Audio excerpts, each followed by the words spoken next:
What's going to be happening here is we've got a fuel cell here. Our water, as you know, is made of hydrogen and oxygen, H2O. We're going to be hydrating our fuel cell. We're going to be setting things up and running a charge through our fuel cell from the battery pack here. What that's going to basically do is separate out our hydrogen and our oxygen from the water, and we're going to use that hydrogen as a fuel. So that's the process of what's happening here. This is a fairly new technology in terms of cars. There is actually a hydrogen car that's available in California. There's a video clip on it on Top Gear that actually, pretty sure it's Honda that's produced it. Looks like a normal car, and in California you can actually just pull up into a petrol station and put hydrogen in instead of fuel.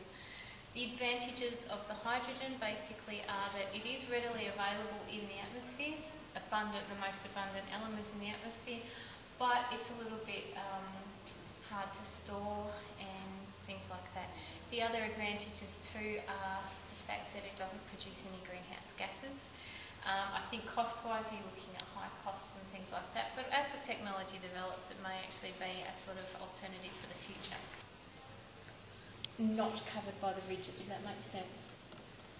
So that air can escape, does that make sense? When you look at them you'll see that. So what I want you to do, or somebody else, a couple of people, can actually do that part for me. So pop them in place and fill the water up to the 0 line. Yeah? So somebody do those bits for me and then we'll hook it all up. This is a self-directing car, so if you're standing in its way, it'll just bump into you, turn around and go back another way. So maybe you just stick your foot in front of it and see what happens. I think this is pretty nifty. How does it know? You can't go further. Now it's not a terribly speedy little car this way, but on full charge it'll run for probably about 5-6 minutes. It can run up to that long.